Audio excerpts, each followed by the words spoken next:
Good morning guys! So, itong video na to is for update lang sa mga halaman ko. So, na medyo na problema ako kasi ngayon is meron akong napapansin ng mga insekto sa mga halaman. And nakita ko yung dahon ng kalamansi ko na may white siya.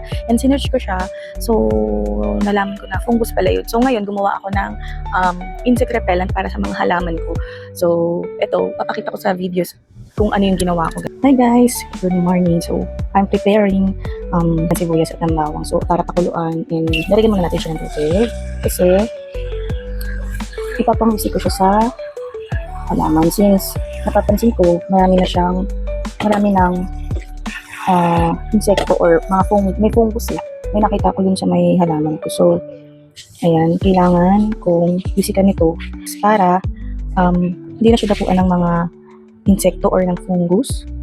So, yun guys, naisalang ko na siya. So, ano lang to, 5 to 10 minutes. Ako siyang pakuluin at palamig. At mamaya papalamigin ko siya. I-spray ko pa naman ito mamayang 5 PM kasi hindi ko pwedeng magdilig ngayon dahil tanghaling tapat. So guys, ito nga pala yung update ko. Ito yung una kong tanim. So ito, nabuhay na sila.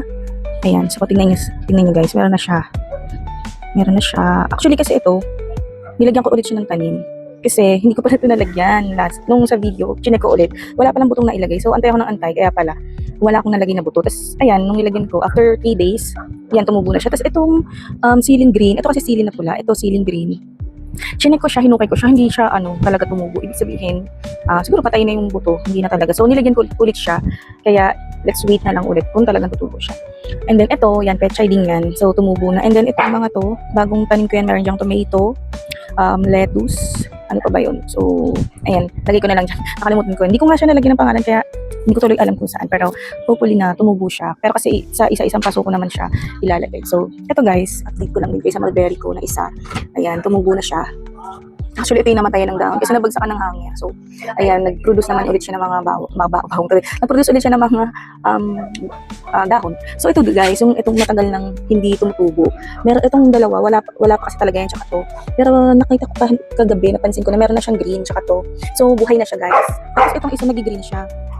So, possible buhay pa rin siya. Kaso ito, hindi ko alam kung tutubo pa siya, pero itayin ko siya kasi medyo parang patay na yung stem nito, yung katawan niya, yan yung stem. So, pero i-wait ko pa din, iintayin ko pa din siya na magkaroon. Pero pag hindi, tatanggalin ko na siya dyan. So, ito guys, kangkong. Paggabi ko lang din yan pinanim. Kasi kung nagtataka kayo kung nasan yung mga halaman, ito sila. So, ayun sila. Pinapaarawan ko. Ayan. So, kailangan nilang maarawan. Tuwan-tuwa nga sila. Ayan, sumasayaw pa. Yan, tuwan-tuwa sila sa init ng araw. Pero, mamayang 11 AM, tatanggalin ko na kasi sila dyan kasi nga medyo talagang mainit na yun, hindi na siya healthy para sa halaman. Pero yung oregano, iiwan ko siya kasi kaya niya yan actually magdamag siya dyan, hindi ko siya tinatanggal kasi gusto niya talaga yung araw. So guys, kailangan kong isprayan yung mga halaman para hindi sila dapat ng insekto. So medyo nalungkot ako kasi yun nga, nagkaroon ng fungus and ayoko din naman madami yung mulberry ko. Kaya ayan, pinaarawan ko kasi makakatulong yung araw para mamatay yung fungus. So ito pala guys, hindi yung unang tinanim ko, hindi din tumubo na bulaklak. Pero nilagyan ko siya ulit ng panibagong buto ng bulaklak din. Yung buto na yun galing Baguio yun. So tingnan natin kung mabubuhay siya dito. Kung hindi, tataniman ko na lang din siya ng iba. So, ayan guys, ginawa ko pala. Ayan, pansin nyo. Ginawa ko lang yan. So, parang patungan. Ito kasing, itong mga to, pulungan to ng aso ko dati. So, hindi na sila kasya. So, ginagawa ko din ito pangharang sa kwarto namin, sa sala. Kasi nga nagpakasukan sila doon. Tapos nag-iihian. So, naggangat-ngat. So, ginawa namin na hinarangan namin. So, ayan. Ginawa ko siya ngayon. Di ko na siya ginagamit. So, ginawa ko siyang ganyan na patungan ito. Natuwa nga ako kasi hindi ko expect na magiging okay siya. So, ayun lang naman guys, update ko. So, namayang 5 PM, mag-i-spray ako.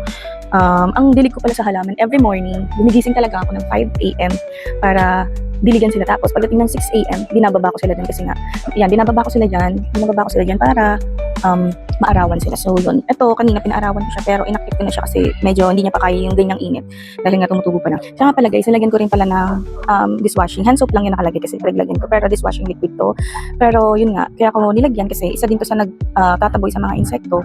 Pwede din naman to na ito lang tapos lalagay niyo sa tubig, pero mas okay na wala siyang flavor like lemon or yung kulay green na ayun. So mas okay na yung plain lang na dishwashing kasi nagtataboy siya sa mga insekto. So nilagyan ko yun ng konti and then pinakuluan ko. Then i-spray ko nga ito mamaya. So ayun. Yun lang naman. So nag-search lang ako kung ano yung magandang pang insect repellent. So ang tawag pala dito sa ginagawa ko pang spray is allium spray. So, allium tawag doon. So, yun yung pang insect repellent sa mga halaman. So, if nakikita nyo na may fungus or na binabahayan na ng mga mababait na kumakain ng halaman natin, so, pwede yung gawin. So, tsaka manood din kayo sa YouTube, guys, kasi maraming mga nagtatanim na marami talagang alam. So, doon lang ako kumukuha ng idea. Ayun lang, medyo nag-worry lang ako, and yun nga, kasi nga, na ano nga sila, nagkaroon ng, nakikita ko na parang medyo nagkumukulot na yung dahon, and nakita ko din na parang may mga spots yung kalamansi ko. So, mas makakatulong para mamatay yung mga insekto at yung mga mababait na insekto na tumitira sa mga dahon. Kakainin niya kasi yung dahon. So, ayun. Nakita ko na yung mga halaman, guys, kasi it's 11 AM na. So, ang paaraw pala sa halaman is, yung healthy na araw is hanggang, siguro kaya nila lang hanggang 11 AM. Pero yung 12 PM masyado na kasi mainit. Baka di na kayanin ng mga bagong tubo. Pero kung stable na talaga siya, yung talagang like talagang kaya na nila yung araw, yan pwede naman siguro. Parang I think 5 to 6 hours yata ang pwedeng paaraw sa mga halaman. So ayan, inakyat ko na sila kasi nga sobrang init na 11 AM na yun.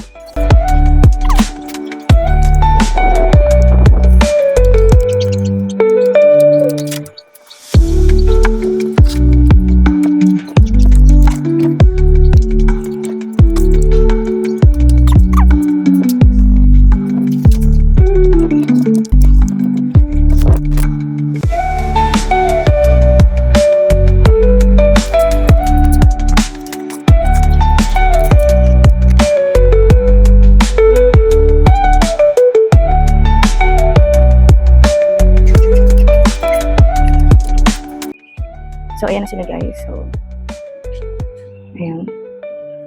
So, feeling ko tuwan-tuwan sila sa araw. Kaya, ayan, ang ganda ng nila ngayon. Kasi kahapon, talagang kumulot talaga. So, yan, guys. Papalamigin ko yan hanggang mamaya. And then 5 PM, kailangan ko silang sprayan sa mga dahon. So, yung ginawa natin na allium sorry kung tama ba yung pagkabigas ko, allium spray. So, yun yung may balat lang mismo ng bawang at ng sibuyas na may konting dishwashing liquid. Pinakuluan ko siya. So, ilalagay ko siya sa spray bottle mamaya. So, para ma-sprayan ko sila mamaya. So, yun lang, guys. Thank you. Bye.